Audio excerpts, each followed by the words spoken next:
Buenos días a todos. Muchas gracias por venir.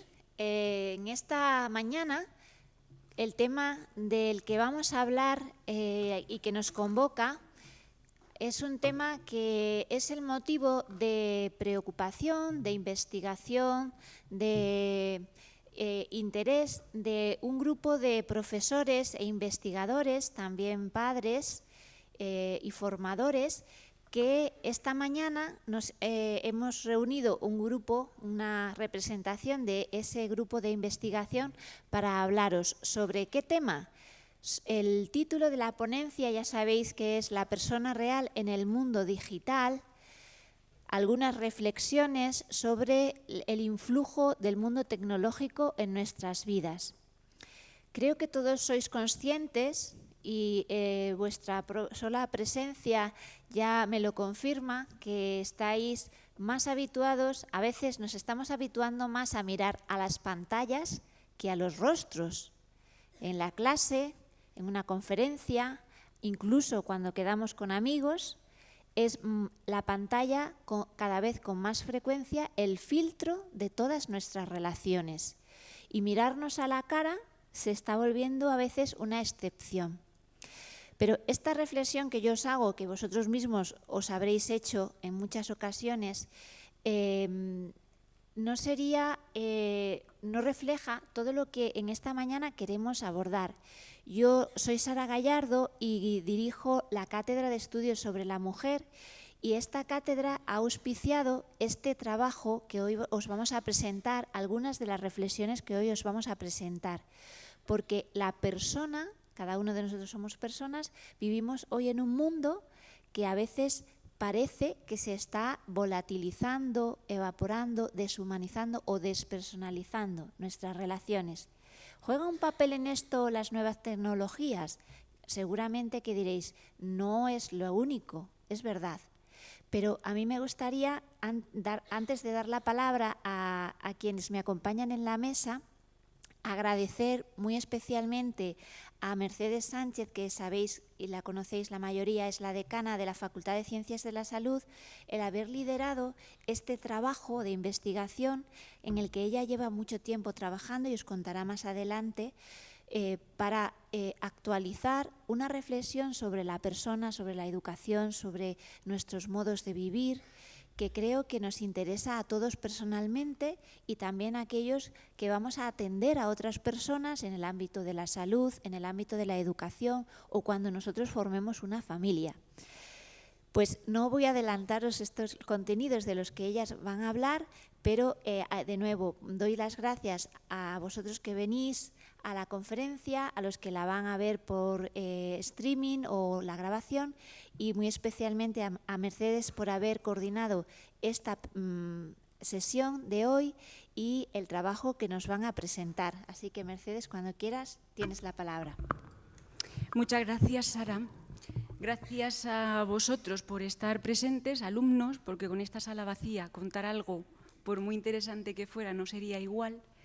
A los que nos seguís a través del streaming, profesores, alumnos, PAS, porque obviamente es un tema que a todos nos interesa, ¿no? De alguna manera utilizamos las redes y yo pensaba, ¿no? Algunos de vosotros ya nos habéis oído en otra ocasión, sobre todo a mí que Extensión Universitaria, la directora del servicio, Sara, me contrata cada año para hablaros de esto, ¿verdad? Y digo, ¿y qué les puedo yo decir? Digo, mira, me da lo mismo, aunque sea repetir, la primera que tiene que hacer una revisión del uso de la tecnología en su vida soy yo, ¿no? Entonces yo creo que es un momento que nos puede servir para pensar cómo utilizamos el mundo digital, el mundo virtual, y probablemente a lo mejor nos damos cuenta una vez más que nos come este mundo virtual y que a lo mejor hay que reajustar y ordenar la vida en este sentido, ¿no? En lo que es el mundo digital. Sara me daba las gracias a mí, pero indudablemente detrás de esta obra hay muchísimas personas y os las voy a ir presentando poco a poco. Esta mujer, Lidia Jiménez, sin lugar a dudas, es el motor de esta obra. ¿Por qué? Porque los profesores que estamos aquí en la mesa, ¿no? Aquí también ahora iremos presentando y no me quiero entretener porque en una hora hay que hacer todo, ¿eh? Y como siempre, el tiempo es nuestro principal impedimento para llegar al fin con todo lo que queremos, ¿no? Pero me gustaría empezar dando las gracias a Lidia, porque es verdad que llevamos un grupo de profesores trabajando en este tema desde hace años, pero el día a día te puede, ¿no? Clases, articulitos, investigaciones, gestiones, y de repente aparece una persona que dice: Mercedes, me preocupa mucho el tema, por favor escribid. Y si no hubiera sido por ella en una conversación rápida viniendo desde Navarredonda de Gredos a Ávila a horas tempranas de la mañana, pero además con una fuerza que dije, uy, hay que hacerlo. En este momento donde pues no me viene nada bien, ¿no? Movilizar a profesores, personas, conocidos, Sara, por favor, ayúdame a encontrar quien pueda. Y verdaderamente dice, pues en este momento, si no hubiera sido por el impulso de Lidia, la presidenta del Consejo Directivo, y conocéis, porque muchos martes nos acompaña en extensión, no estaríamos aquí. Así que vaya por delante nuestra gratitud hacia ella, que nos impulsó a hacerlo. También pues dar las gracias a Sara, por supuesto, que nos acoge en la cátedra para hacer esta publicación, con su asesoramiento siempre ahí, presente. Sin ella tampoco habría sido posible. Gracias a Sonsoles de Biblioteca, que como directora, pues desde cuántos correos que van y vienen, pasar a verla, que sale, que no sale, que se retrasa, que venga. Gracias a María Sáez, Miriam de Redes, que difunden todo esto. Y sobre todo, pues gracias a vosotros por querer escucharnos. Pero quiero que entendáis que nos toca estar ahora aquí a unos cuantos, a no todos los autores del libro, porque no podíamos ser todos. Y pues Alba y don Carlos Granados nos estarán escuchando online, que son también dos autores del libro, y por tanto vaya por delante que es verdad, hay un estudio y un trabajo científico serio detrás de todo esto, pero qué bonito que en nuestra vida haya personas que nos impulsan a hacer aquello que en un momento determinado no nos viene bien. O sea, que vaya por delante que ninguno de los que estamos aquí queríamos exhibirnos presentando un libro y que no es nuestro interés, ¿eh? Nuestro interés es compartir con vosotros lo que nos preocupa. Un libro que obviamente pues es muy bonito, que os voy a decir, es muy divulgativo, se lee muy bien, os animo, aunque lo tengáis digital, porque esa era nuestra intención, no hacernos ricos con el proyecto, sino que llegue y que lo leáis. Y por tanto, pues nos parece que es atractivo el poder leerlo. Unos cuantos capítulos, que ahí tenéis, ¿no? Pero 7 capítulos han configurado pues la escritura de profesionales. ¿De qué ramas del saber? Porque este es un tema muy multidisciplinar. No es un libro de autoayuda, O sea, que si alguno está pensando, ahí en ese libro está contenida la clave de cómo voy a controlar yo, bueno, puede ayudar, claro, porque si no, pero no es el típico libro de autoayuda, 10 claves para... No, hay una reflexión, vamos por orden de capítulos para no olvidarme, una reflexión médica fisiológica, que la habéis oído en más de una ocasión con la dopamina que sube y baja. Hay una reflexión psicológica, ansiedad digital. Hay una reflexión antropológica de fondo, que es el hombre y qué son los medios digitales. Hay una reflexión teológica, ¿qué pinta Dios en medio de esto? Porque Dios también está en todo, ¿no? Y cómo no, en las redes sociales, pues también en el buen uso, mal uso que hacemos, el sentido que le da a lo que hacemos. Y una reflexión desde, bueno, pues el ser padres y además pues ser subinspector de la Policía Nacional, que algo más sabe uno, además de ser padre, pues lo que le llega a uno, como es el caso de Cristina, cuando está trabajando en estas cosas y en otras. Entonces, lo que vamos a hacer para exponer el contenido del libro, pues va a ser dar unas pequeñas píldoras de los que estamos aquí presentes. Entonces, os vais a llevar unos retazos, un resumen brevísimo de lo que cada uno dentro de su área ha escrito para entender el conjunto del hombre que se mete en el mundo virtual. ¿De acuerdo? Y al final la conclusión va a ser, como medio más en nuestra vida, usémoslo bien. Precisamente la rectora hace unos días me mandaba un artículo de una señora que decía, a ver si los jóvenes, el único problema que tenemos los jóvenes ahora es todos los males que tienen, el único problema es que están en las redes día y noche. Oye, no. Y yo decía, olé, o sea, obviamente el mal del joven y del no joven no es solo el mundo digital, pero es la punta del iceberg de un montón de cosas que están pasando en nuestro día a día y que a lo mejor nos refugiamos en el mundo digital, ¿no?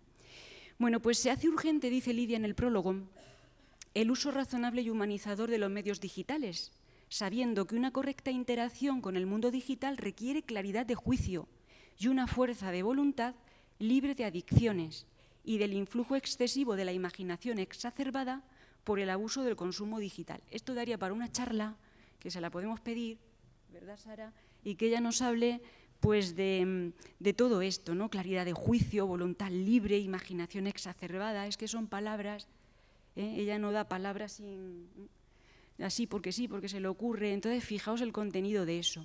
Se impone apertura al conocimiento realista de la verdad de las cosas, superando el escepticismo fruto de la excesiva información y un sano ayuno de la sobredosis de sensaciones y de la inmediatez que provoca. Bueno, es que sano ayuno, sobredosis de sensaciones, inmediatez, toca palabras clave que después vamos desarrollando en los distintos capítulos. Ahí están los autores. Rápidamente, Esther Gómez de Pedro, profesora de la Universidad Santo Tomás de Chile, filósofa. Mercedes, que me conocéis. Carmen, que la conocéis también mucho, doctora en filosofía, enfermera, que hoy nos va a hablar. Rosalía, psicóloga, doctora y profesora de esta universidad, y muchas más cosas, pero como esto es una síntesis.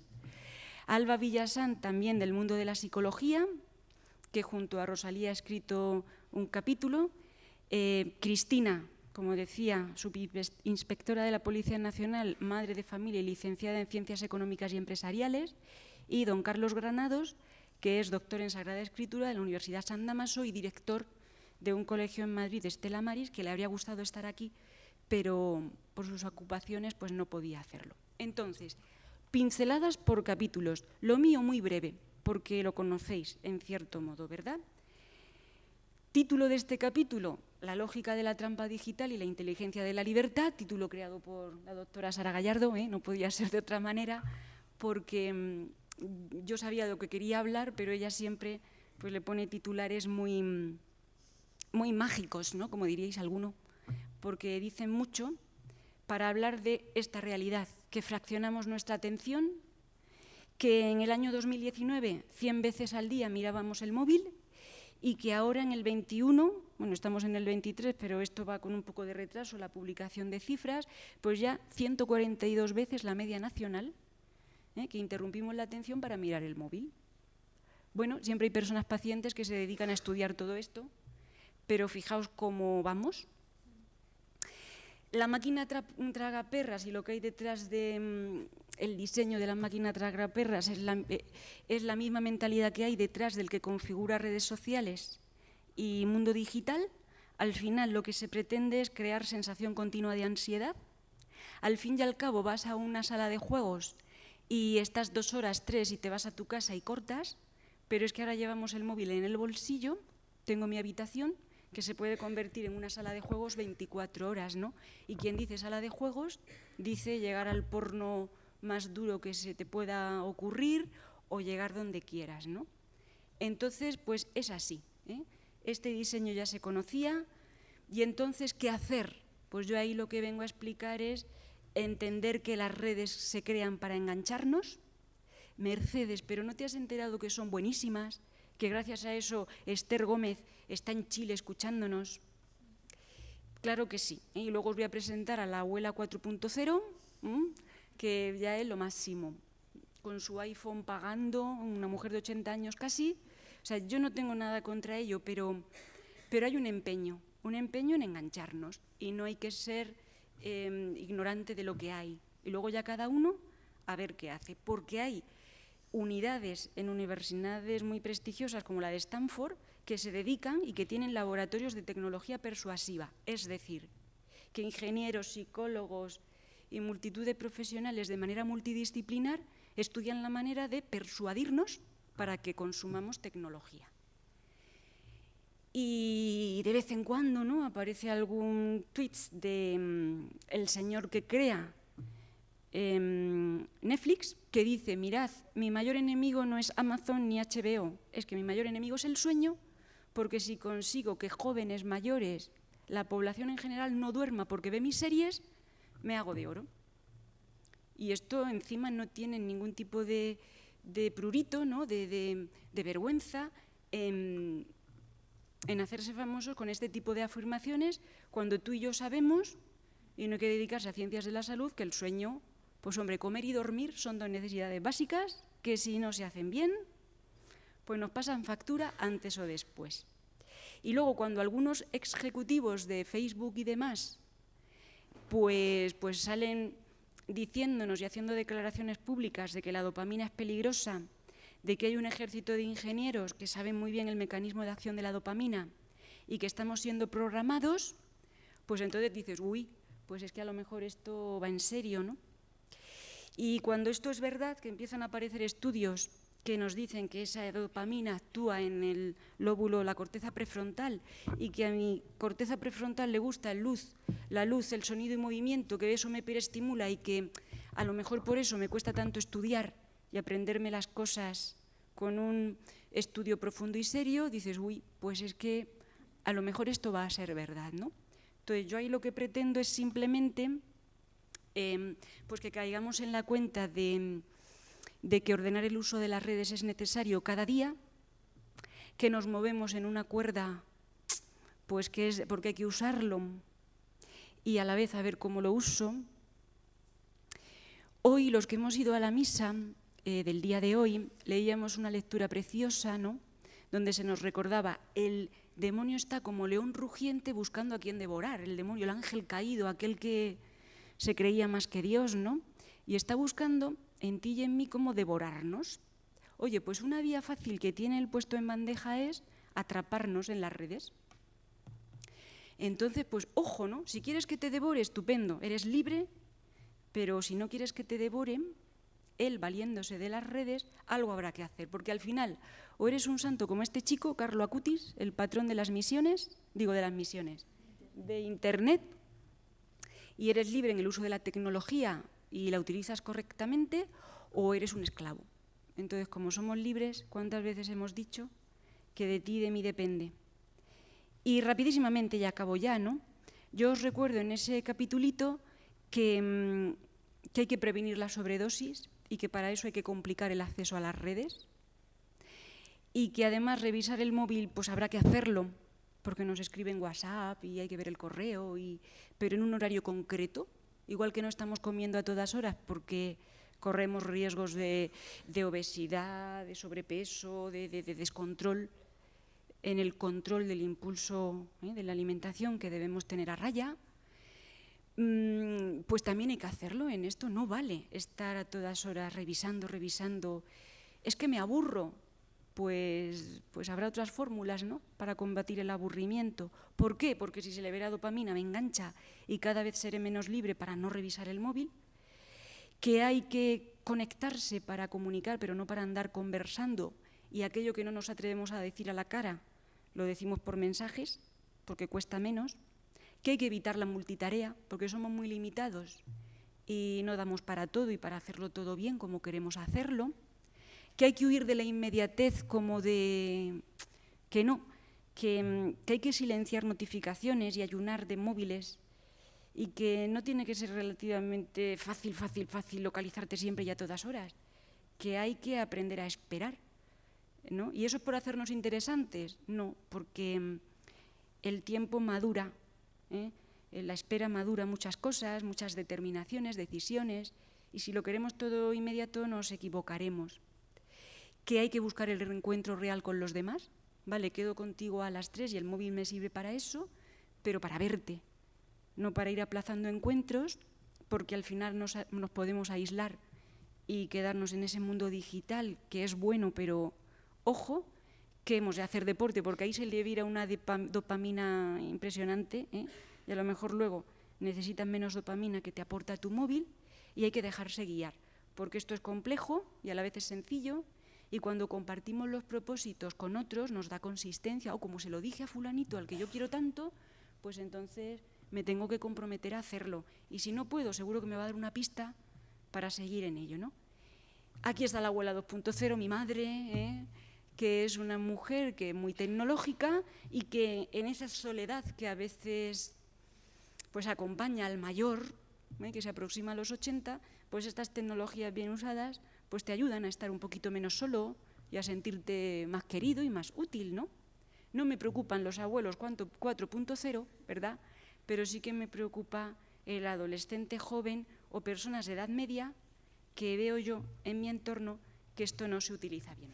Así que sin más preámbulo le cedo la palabra a Carmen Chivite, que es, como sabéis, doctora en filosofía, enfermera, y que nos va a hablar de los afectos y el mundo digital.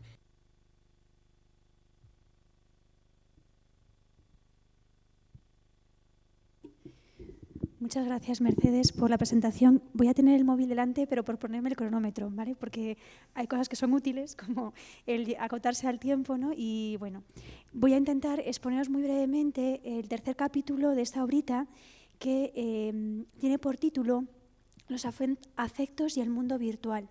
Yo tenía un subtítulo que me gusta mucho, que es Tocados, pero no hundidos.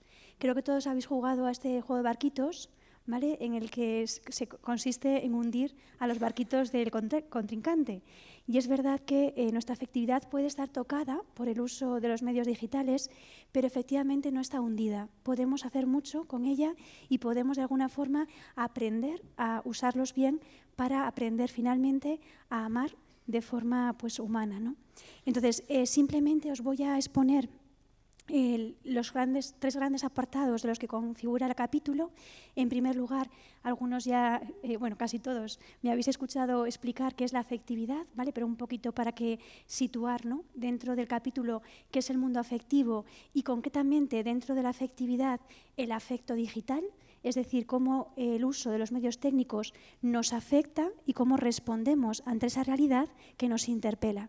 En segundo lugar, veremos muy brevemente cómo esta interpelación del mundo digital en nuestra afectividad puede tener influencias en el desarrollo afectivo, sobre todo en la adolescencia y en la juventud. Y por último, veremos, que algunos ya conocéis, algunos desórdenes y heridas afectivas frecuentes a día de hoy en nuestra cultura y cómo el uso de estos medios técnicos puede incrementarlo, pero efectivamente también, y como ha acabado Mercedes, algunos consejos prácticos para educarnos, ¿no? Y para que el uso de estos medios técnicos en efecto nos lleve no a desordenarnos, sino a aprender a amar mejor. Entonces, ¿qué es lo afectivo y qué el afecto digital? Como ya sabéis, la afectividad es una capacidad propia del ser humano, una de sus tres capacidades o potencias propias. El ser humano puede conocer la verdad a través de la inteligencia, puede responder ante ella a través de la afectividad y puede a través de la voluntad, de la libertad, no solo querer el bien, sino obrarlo. Nos situamos en la segunda de estas capacidades, en la afectividad, que es la que nos permite responder ante el mundo conocido y que no nos deja indiferentes. En efecto, el ser humano, desde su minuto 1 o 0 en el seno materno, desde que es embrión, es un ser relacional. ¿Por qué? Porque ha sido convocado a la existencia por otros. Él no se ha dado la vida a sí mismo, sino que ha sido convocado, llamado por otros y, en efecto, en su propia naturaleza tiene una capacidad que le permite percibir este amor, percibir esta llamada y responder ante ella. Por lo tanto, el ser humano que ha sido llamado a la existencia, a la realidad, esta le interpela, le reclama, le llama y le afecta.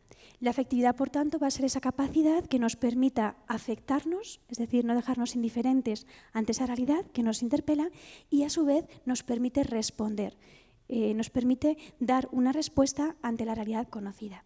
Por lo tanto, podemos decir que la afectividad, esta imagen ya sabéis que me gusta mucho, casi todos ya sabéis la explicación, no me voy a entretener, la afectividad es un lugar de la vulnerabilidad, porque nos podemos efectivamente ver afectados por aquello que nos interpela y a su vez de la entrega, porque esa capacidad que nos permite entregarnos a nosotros mismos, dar nuestro mayor bien que somos nosotros.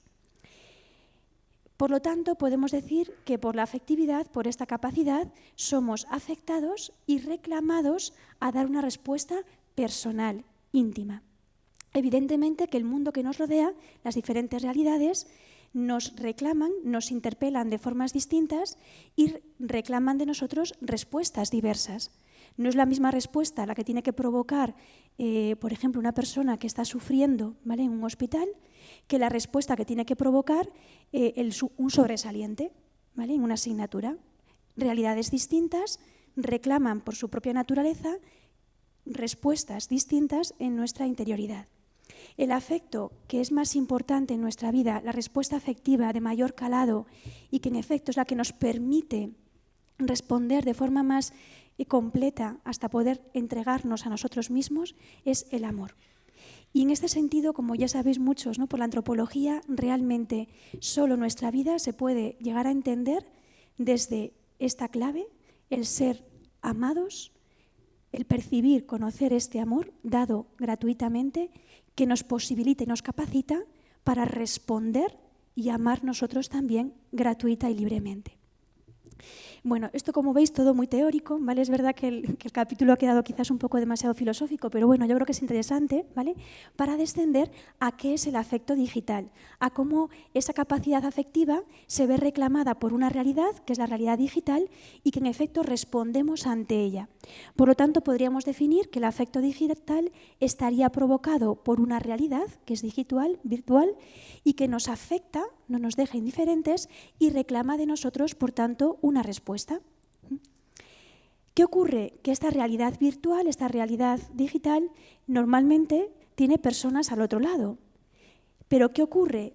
¿Qué es lo que buscan las otras personas en ese reclamo de mi afectividad? ¿Qué hay detrás de ese reclamo, ¿vale?, de respuesta?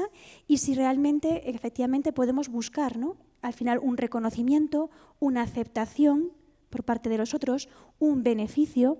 Mercedes comentaba, ¿no?, estas empresas al final buscaron una adición para lucrarse, ¿no? Buscaron no tanto el que socializáramos mejor, sino el generar personas adictas a estos medios para que en efecto en su uso tuvieran un mayor beneficio, ¿vale? Bueno, un poquito, ¿no? Entonces, en este sentido, si os dais cuenta, el afecto digital muchas veces lo que lo ocasiona, su intención no es una mayor relación conmigo, sino otros intereses.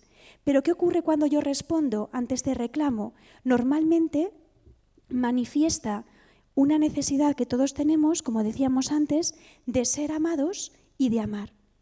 Pero la pregunta es, ¿podemos saciar esta necesidad y esta clave de nuestra vida a través de las redes? ¿Se puede satisfacer así?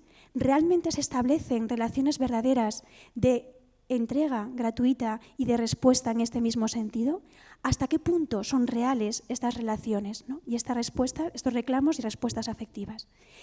En segundo lugar, después de esa presentación general de lo que es el afecto y el afecto digital, vemos influencias que el reclamo de las redes sociales puede provocar en el desarrollo afectivo. Porque acordaos, las capacidades que tenemos, no por el mero hecho de tenerlas, se desarrollan de forma adecuada. Tenemos que ejercitarlas para su propio bien y su propia misión. En este caso, en nuestro caso, amar, ¿no? Pero no siempre el desarrollo afectivo se produce en este sentido. ¿Y qué influencias puede tener las redes sociales o el uso excesivo de la tecnología en la adolescencia? Pues fijaos, reflexionemos sobre algunos puntos, ¿vale? Es cierto que la adolescencia, y diréis, Carmen, yo ya estoy fuera de ella. Bueno, habría que valorarlo, ¿vale? Estamos todos casi en camino de salida.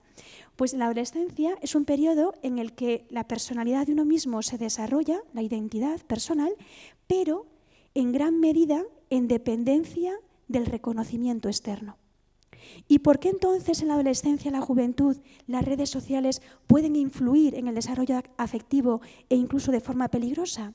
Porque en ese momento, ante la necesidad de aceptación, de aprobación y reconocimiento, uno puede buscar, ante esa necesidad, a través de las redes sociales, ese bien que en principio con las redes sociales es un mero espejismo.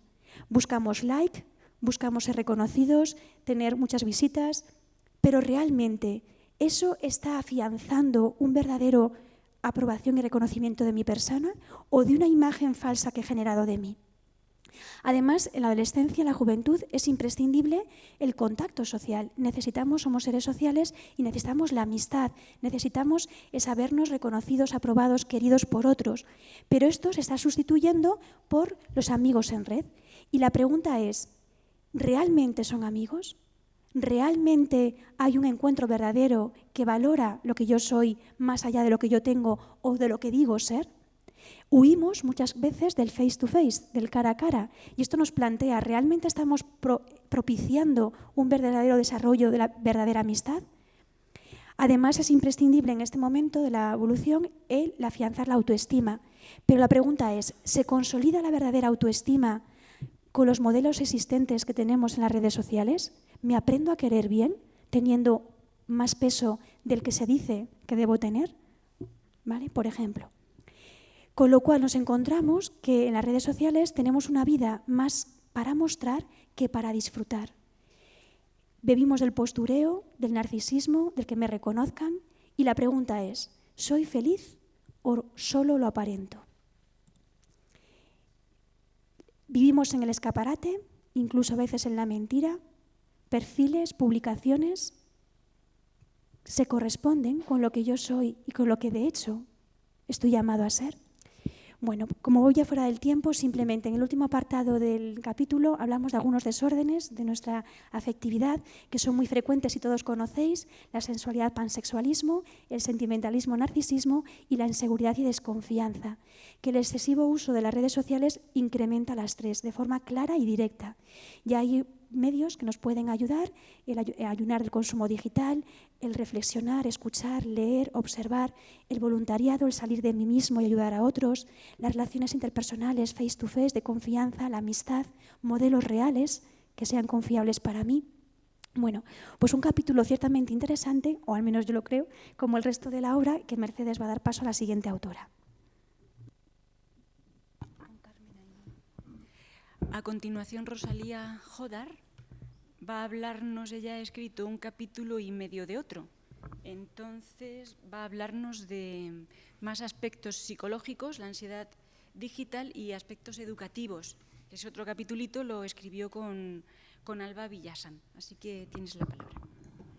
Bien, muchas gracias. En primer lugar, quería agradecer a todas las personas que habéis venido hoy, que estáis también en streaming y sobre todo, bueno, pues a Mercedes y a Sara por toda la organización, por todo el trabajo que lleva detrás esto.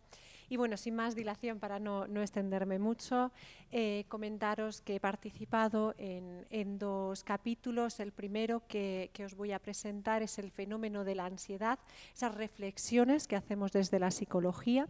Y el segundo capítulo es el que he escrito junto a Alba Villasan, que bueno, no ha podido estar hoy aquí, que es el empleo de las tecnologías en el aula. Vamos a dar unas pequeñas pinceladas, como decíamos, muy por encima, para poder conocer qué hemos estado hablando en estos capítulos. Bien, antes de comenzar, como estábamos comentando, todo lo que son las nuevas tecnologías de la información, de la comunicación, tienen aspectos muy positivos, muchas ventajas, pero también, como estamos diciendo, hay muchos inconvenientes por el mal uso. Uno de ellos, ¿no?, es el que nos lleva a esa adicción digital. Como toda adicción, al final lo que estamos haciendo es una conducta repetitiva. ¿Por qué? Porque en un primer momento nos ha producido un placer y ahora ¿qué vamos a hacer? Continuar, intentar volver a recuperar ese placer. ¿Cómo? Con un uso reiterado y excesivo. Que al final, ¿a qué nos lleva esto? A que la persona se vea afectada a todos los niveles de su vida. ¿Qué pasa? Que se merma el bienestar de la persona y por lo tanto su calidad de vida. Bien, tenemos diferentes tipos de adicción digital: la nomofobia, esa adicción al teléfono móvil; el phubing, que es una contracción, ¿no?, de dos palabras inglesas, que sobre todo esta situación se da, ¿no?, cuando estamos pues en una conversación con una persona, ¿no?, lo que decimos el cara a cara, y la persona está con su teléfono móvil, está mirando y no te está haciendo caso. Al final esa sensación de desprecio que uno siente, ¿no?, cuando estás intentando comunicarte con otra persona y no hay una escucha activa, sino que presta más atención pues al móvil o a la tablet o lo que tenga delante. Luego los trastornos del juego por internet, ¿no? Estos juegos que son online. También el FOMO, ¿no? El FOMO se define por ese miedo que tiene la persona a no estar conectado, a no estar dentro del mundo. Parece que si no está dentro de las redes sociales, no está dentro de este mundo digital, parece que se va a perder algo, cuando realmente al final lo que estás haciendo es desconectado de la realidad, ¿no? Luego la cibercondria, cuando pues, nos puede doler la cabeza, ¿no? O nos puede doler, o podemos tener alguna sintomatología. ¿Qué es lo primero que hacemos? Lo buscamos en Internet. ¿Qué pasa? Que Internet te da un diagnóstico, pero Internet no es médico, no es psicólogo, no es enfermero, realmente no es un diagnóstico real. Luego ya hablamos, ¿no? Como nos estaban comentando Carmen, pues el youtuber, el influencer, esa adicción a las redes sociales, ¿no? Esa búsqueda continua del like, del me gusta. ¿Por qué? Porque en un principio ha producido una satisfacción, ¿no? Como nos decía Mercedes, ¿no? Esa dopamina, y luego vamos buscando continuamente esa dopamina. ¿Qué pasa? Que todo esto, pues como decimos, también tiene unas consecuencias. Tenemos consecuencias a nivel físico. ¿Qué pasa? Cuando estamos en las redes sociales, estamos en Internet, normalmente estamos sentados, estamos acostados. ¿Esto a qué nos lleva? Finalmente a un sedentarismo, y esto nos afecta también a la salud. Tenemos problemas psicológicos, como estábamos diciendo, se ve afectada la autoestima. Los estudios también nos muestran que se puede desarrollar esa depresión. Además también la ansiedad, ahora hablaremos sobre la ansiedad digital. Problemas sociales, el aislamiento social. Parece, ¿no?, que podemos estar más conectados cuando realmente lo que hacemos es, como decíamos, estar desconectados de la realidad. Y por último, los problemas familiares. He querido poner esta imagen porque creo que es lo que mejor representa esos problemas familiares, ¿no? Cómo estamos todos, sí parece que estamos en familia, que estamos todos juntos, pero realmente ¿qué estamos haciendo? Pues cada uno, ¿no?, con nuestro aparatito y cada uno en esa parte, ¿no? Pues al final, como vemos, afecta a todas las áreas de la vida de la persona. Bien, como decimos, una de las consecuencias de esa adicción digital es la ansiedad digital. Como toda ansiedad, ¿no?, sabemos que es una respuesta fisiológica que en este caso se da, ¿no?, por esa adicción digital que tenemos. ¿Por qué se produce? Pues puede venir por varias causas, ¿no? Pues por ejemplo, no tener la disponibilidad de conexión, el quedarse sin batería, el no tener el internet, ¿no?, el que no te llegue la cobertura, ¿no? Pues estas cuestiones producen esa ansiedad, pero además una respuesta tremenda en esta persona que tiene esa adicción. Luego la constante invasión de mensajes. Como decíamos antes, algunas veces estamos sentados en un tú a tú con una persona y estamos continuamente recibiendo los mensajes, los WhatsApp, los correos continuamente. Y hay veces que no podemos siquiera compartir, además parece que tenemos que responder inmediatamente. No podemos, como estábamos diciendo antes, dejar ese momento, ¿no? Además estamos compartiendo, estamos en ese momento de relación social. Y luego también esa necesidad de estar conectados en las redes sociales, por lo que hablábamos, ¿no?, que parece que si no te estás perdiendo algo, ¿no?, que no estás dentro del mundo. Bien, finalmente, para concluir este primer capítulo del que os estoy dando estas pinceladas, ¿no?, el capítulo 4, saber, ¿no?, que sí, que las nuevas tecnologías, ¿no?, tienen aspectos muy positivos, cosas muy buenas. ¿Cuándo? Cuando se utiliza adecuadamente, cuando se le da el uso para el que están diseñadas. El problema viene cuando no se hace este uso adecuado y al final pues afecta, ¿no?, a la vida de la persona en todos los niveles. Bien. Luego, en el segundo capítulo que os estaba comentando, el capítulo 6, el que he escrito junto con mi compañera Alba, lo que hemos hecho es trasladar, ¿no?, esos aspectos, esos beneficios, esos inconvenientes, pero en las aulas. Hemos querido analizar también qué pasa con estos aspectos digitales dentro de las aulas, ¿no? Sabemos que además ahora se está, ¿no?, incluso se fomenta, ¿no?, la inmersión también de toda la digitalización en las aulas. Como estamos diciendo, nosotros aquí hemos querido reflejar lo bueno y lo menos bueno, ¿no? Y también lo malo de este aspecto. Entonces sabemos que tenemos muy buenos beneficios en este. Además, esto es una muestra, ¿no? Realmente pues tenemos personas que estamos aquí presenciales, personas que nos están viendo incluso desde el otro lado del mundo, ¿no? Además, nosotros cuando estamos dando clase en algunos máster, incluso tenemos personas pues, que pueden estar en Colombia, que pueden estar en cualquier parte del mundo, ¿no? Y eso nos permite, incluso por disponibilidad horaria, tenemos familia, tenemos trabajos, pues muchas veces dices, bueno, pues me descargo ese vídeo, lo veo después, o quiero la formación, ¿no? Una formación específica y te permite que lo puedas hacer online en el momento que puedas, ¿no? Además, nos permite también poder acceder a una gran cantidad de información, podemos trabajar conjuntamente, ¿no? En el momento en el que cada uno puede, no hace falta a lo mejor ese encuentro, que muchas veces pues, es difícil, ¿no? que todos nos encontremos en el momento. Nos permite compartir también en la nube. También, ¿no? Pues esa autocorrección, ese feedback inmediato, cuando estás trabajando, pues saber directamente, ¿no? si lo tienes bien hecho, si lo tienes mal hecho. Tiene diversos beneficios, ¿no? Pues nos aporta también herramientas de presentación, como estamos haciendo ahora mismo aquí, ¿no? Estamos nosotros compartiendo, pero además nos estamos apoyando en algo visual. Pero aquí está la clave, en que tiene que ser un apoyo. Aquí es donde está, que ahora lo veremos, ¿no? Los inconvenientes que tenemos que mencionar también, pues esa brecha digital, sobre todo en pandemia, en estos momentos que estuvimos pasando, ¿no? Que estábamos confinados, pues fue sobre todo dentro de la educación, cuando más nos dimos cuenta que no todos los niños podían acceder de la misma manera, pues no siempre se tiene ese aporte económico, ¿no? para el soporte digital, para poder, o no llega a lo mejor una buena conexión donde vive la persona, o incluso los padres, ¿no? Nos dimos cuenta que no todos estaban formados en competencias digitales. Y eso creó una diferencia entre un alumnado y otro. Además, hay estudios que nos muestran también en el libro, podéis ver, están todos citados para que podáis ver, ir incluso a la fuente, ¿no? De donde nosotros hemos sacado esta información de estos estudios. Se ha demostrado también que puede haber un peor rendimiento, sobre todo en el cálculo y en la lectura. Además, hay un menor esfuerzo cerebral, lo sabemos perfectamente, lo tenemos todo delante. Yo, como le digo muchas veces a mis alumnos, ¿no? Tenemos que llevar a nuestro cerebro al gimnasio. Nuestro cerebro tiene que trabajar. No solo tenemos que trabajar el cuerpo, sino que el cerebro también es un músculo. Hay que trabajarlo para que aumente el número de sinapsis en el cerebro. Luego hay una disminución del contacto social, como estábamos comentando. Estructuramos nuestro pensamiento por esa relación social que tenemos con los demás. Por lo tanto, es necesario, ese tú a tú es muy necesario para construir incluso nuestra propia identidad, nuestro propio pensamiento, para reconocer nuestro rol en el mundo, quiénes somos en el mundo.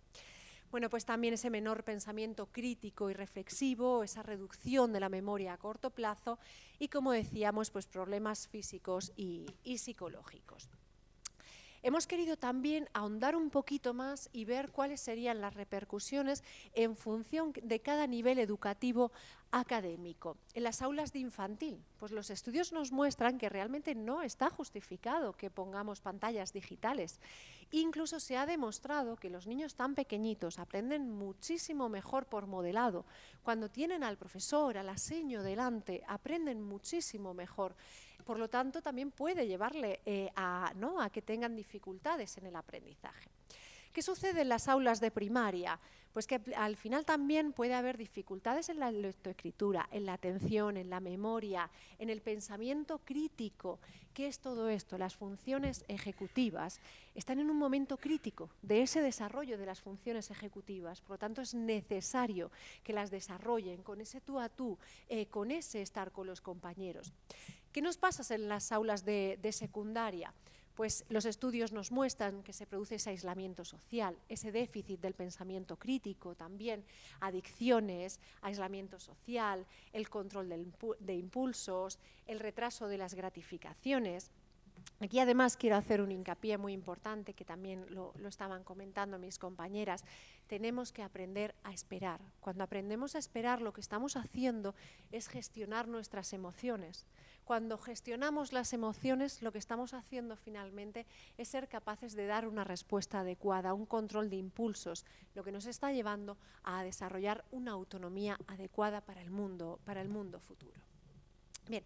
Para finalizar, ¿no? Como estábamos diciendo, tenemos muchos beneficios con las nuevas tecnologías de la información y de la comunicación, pero tenemos que combinar el uso de la tecnología con la pedagogía, siempre con precaución. Lo que queremos es que nuestro alumnado desarrolle todas sus competencias. Tenemos que favorecer el aprendizaje sin necesidad de recurrir siempre a la tecnología. Es decir, la tecnología tiene que estar para ayudarnos a nosotros. No tenemos que estar nosotros a disposición de la tecnología. Bueno, pues tenemos que, ¿no? Os invito a que leáis estos capítulos, todo el libro mucho más profundamente, porque ahí pues está más extenso, podéis ver los estudios en los que hemos basado, ¿no? estos capítulos. Y nada, pues agradeceros el que estéis hoy aquí y nada, pues muchas gracias.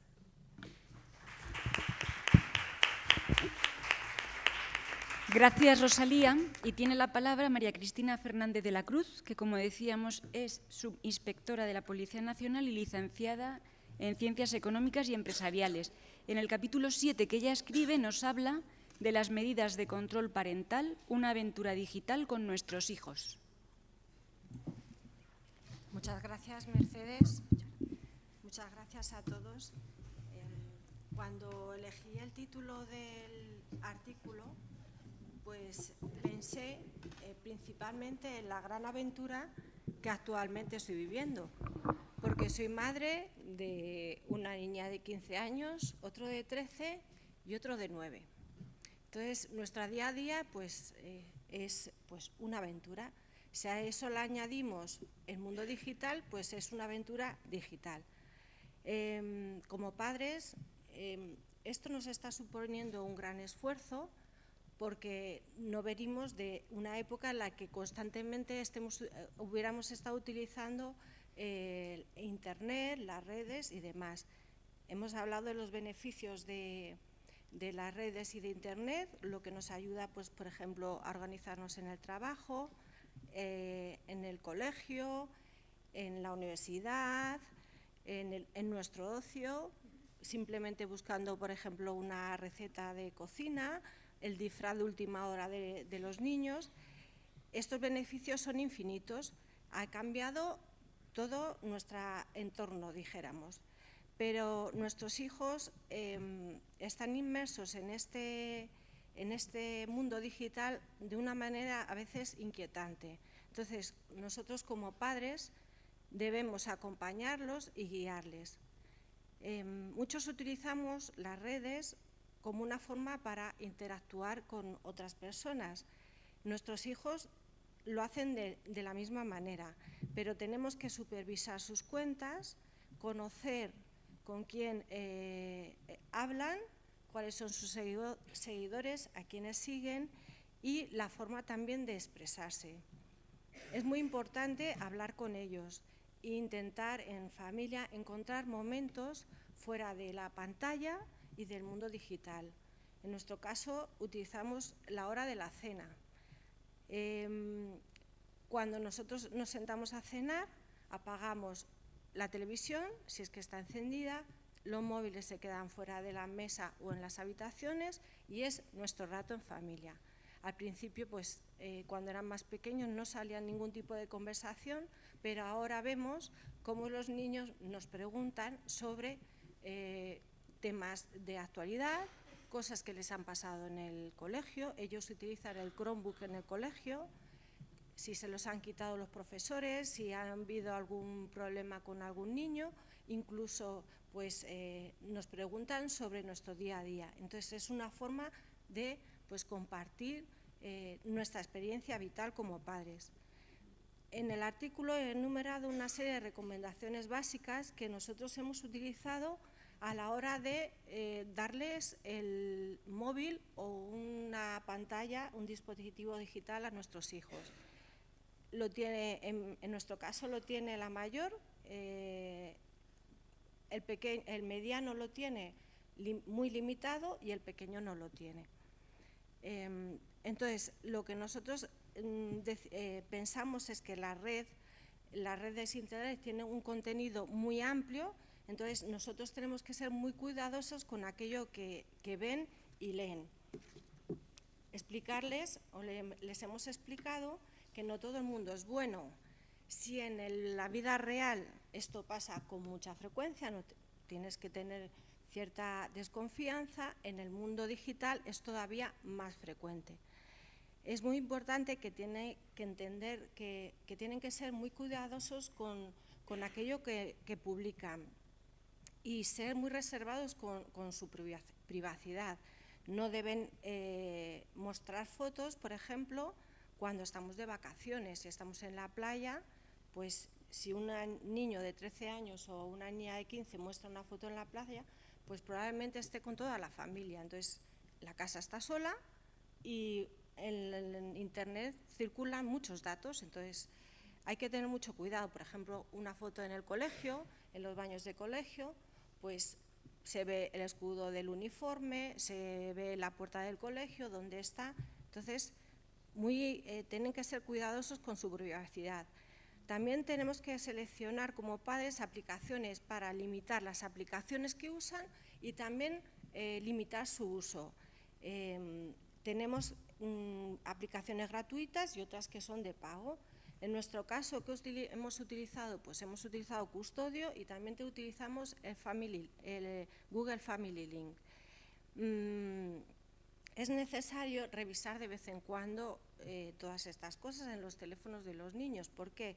Porque los jóvenes tendemos por nuestra, yo me incluyo como joven, tendemos a saltarnos todos los muros o dificultades que vayamos a encontrarnos con el fin de conseguir lo que nosotros queremos. Entonces, algunas veces pues, se instalan aplicaciones duales. ¿Y qué pasa con ellas? Pues que las aplicaciones duales no pueden limitarse el tiempo. También tenemos que evitar pues, que jueguen online y sobre todo que lo hagan con desconocidos. Es fácil que los niños, por ejemplo, queden para jugar una partida a la Play y entonces pues en la partida pueden entrar personas que no son de su entorno. Entonces tenemos que estar pendientes de lo que juegan, si es que juegan online, con quién juegan y de lo que hablan también, porque hay veces que cuando están hablando entre los compañeros y entre los amigos, pues las conversaciones te pueden llamar la atención y llevarte algún susto. Las contraseñas los padres las tenemos que gestionar, las tenemos que cambiar con frecuencia. ¿Por qué? Porque en cualquier descuido ellos pueden intentar quedarse memorizarlas y ya pues tenemos que cambiarla con frecuencia para que esto, si lo memorizan, no ocurra. No deben utilizar dispositivos de otras personas. ¿Por qué? Porque nosotros sabemos cómo están configurados sus móviles, pero no los de otras personas. Y tampoco deben compartir las claves de sus cuentas. Eso es su ámbito privado. Los niños en su generosidad pues comparten sus cuentas, le dan las claves. ¿Y qué nos pasó a nosotros, por ejemplo, una vez? Pues que estábamos cenando y nosotros tenemos la cuenta de la mayor y empezó a escribir una niña como si fuera ella. Entonces estaba diciendo a otra amiga que estaba cenando, que pronto llegaría a casa y no sé qué. Entonces nos quedamos un poco pues alucinados. No, eso es tu ámbito privado, es tuyo y no lo tienes que compartir, y menos, por ejemplo, con novios o con novias. Y no se nos debe olvidar como padres que los móviles son nuestros y que nosotros gestionamos los mismos. Teniendo en cuenta todas estas recomendaciones, podemos encontrar muchos riesgos en Internet y en las redes. Los enumero rápidamente: contenidos inapropiados a su edad, la pérdida de privacidad de la que he hablado antes, suplantación de identidad, incluso propios amigos que hacen un perfil falso para acercarse a tu hijo o a tu hija para sonsacarles información, el sexting, el grooming, el ciberbullying, los retos virales, que ahora mismo hay un reto viral que no sé si le conocéis, pero que está muy en boga, que es el del desafío de las 48 horas, que es que se va el niño 48 horas o la niña sin avisar. Entonces se obtienen puntos en función de si se hace una búsqueda física de él, si sale un cartel desaparecido y sin demás, y cosas por el estilo. Y luego el de rompecráneos, que es saltar 3 personas a la vez, y las personas que están en los extremos, según salta, pues ponen la zancadilla y esta persona se cae para atrás. ¿Qué trae esto como consecuencia? Pues esguinces cervicales, traumatismos y hasta pues daños cerebrales irreparables. Entonces, otro de los riesgos que podemos encontrar son los fraudes, los juegos online y las apuestas, que cada vez, dado que es muy accesible para ellos, lo realizan por imitación, pero hacen que adquieran rápidamente el hábito. Y luego las comunidades peligrosas, que en su afán por curiosear, pues acceden a información que no es información sino desinformación, los manipulan y puede crearse pues desórdenes alimenticios,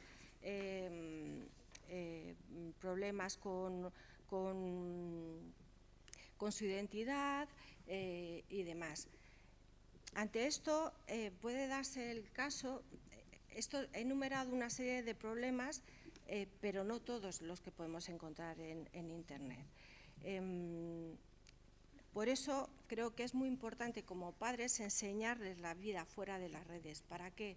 Para que puedan obtener los beneficios propios de las redes y de Internet, y primero que se valoren, que se respeten a sí mismos y a los demás, y que obtengan unos valores que la red por sí sola o la Internet por sí sola no lo va a obtener. En casa debemos intentar establecer un clima de confianza y de comunicación para que en cualquier riesgo que se pueda presentar o imprevisto que se dan, porque nos pasa a los adultos, cuanto más a los niños o a los adolescentes, pues puedan acudir a nosotros. Debemos animarles también a crear contenido positivo. ¿Por qué? Porque igual que otros influyen en ellos, ellos pueden influir en los demás. Entonces, si el contenido que publican es positivo, va a influir de manera positiva en los demás. Debemos ser un buen ejemplo para nuestros hijos, en el sentido de que si nosotros les estamos pidiendo límites en cuanto a uso y a aplicaciones y tiempo, nosotros tenemos que hacer lo mismo. O sea, no podemos decir tú no uses el móvil y nosotros estar luego todo el día conectados. Nuestra experiencia vital y nuestro sentido común les va a ayudar en su día a día en todos los ámbitos, incluso en el mundo digital. Por último, aun estando pendiente, puede ser que surja algún tipo de problema. Ante esto, ¿qué podemos hacer? Pues primero, apoyar al adolescente o al niño, intentar no victimizarle, valorar si necesita en algún momento apoyo psicológico, reunir información, capturas de pantalla y demás, intentar mantener la cabeza fría, conocer los mecanismos de reporte o bloqueo de las distintas aplicaciones y, por último, denunciar. Como conclusión, quiero decir que nuestros hijos, mis hijos, nos necesitan y que tenemos que estar presentes en cualquier ámbito de su vida. Debemos ser parte de la solución ante cualquier imprevisto, y por ello es necesario que nos formemos, aunque nos cueste, y ser conscientes de la realidad que están viviendo. La vida es maravillosa y nuestros hijos la viven intensamente. Vosotros, como jóvenes, la vivís intensamente, por lo que los padres tenemos que intentar saborear y disfrutar con vosotros la vida. Y ya está.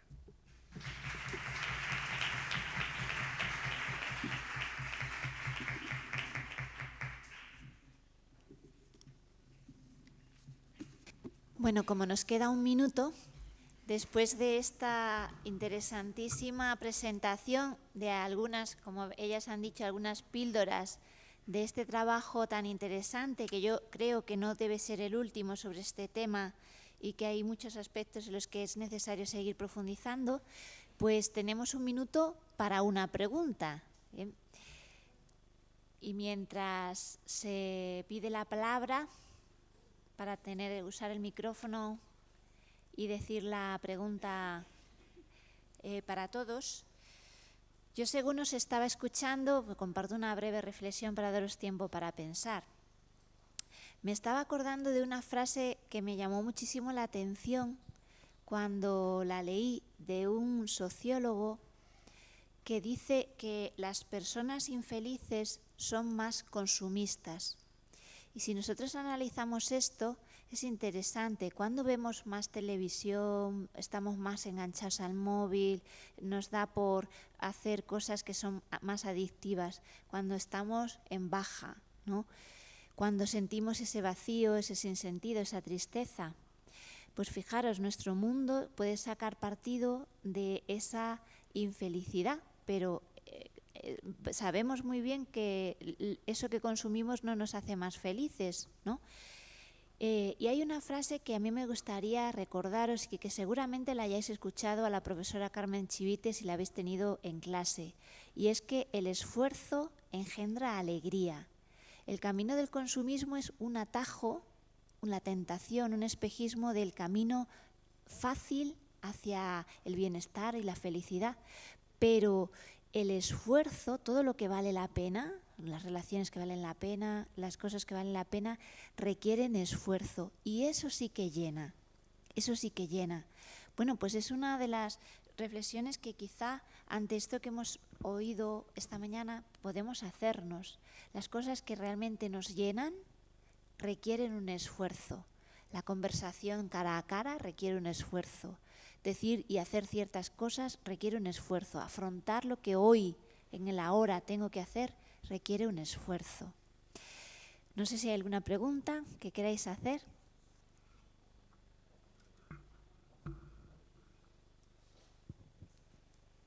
Bueno, para todas, pero yo creo que a lo mejor principalmente para Cristina, que no solo los niños son vulnerables, sino que todos tenemos ese peligro de, o sea, no ya es lo que se ha hablado en la mesa en general de que tenemos adicción al mundo digital, sino que además nos puede hacer daño. O sea, no solo que tengamos esa adicción, sino que además, aparte de esa adicción que también hace daño, nos puede hacer daño incluso a los mayores.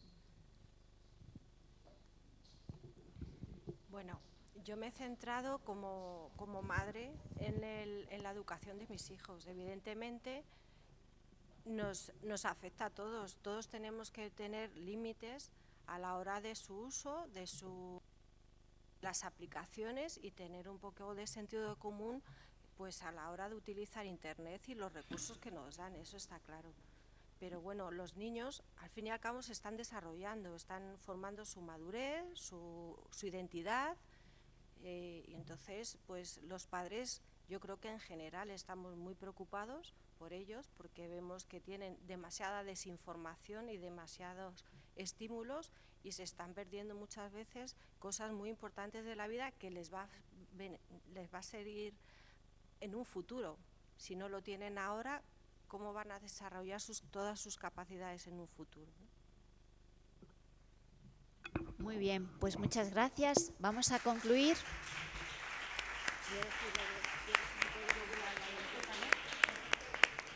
Solo permitidme una breve información a los que os interesara tener el libro en digital. Ya sabéis que está accesible, pero a veces es más cómodo leer en papel.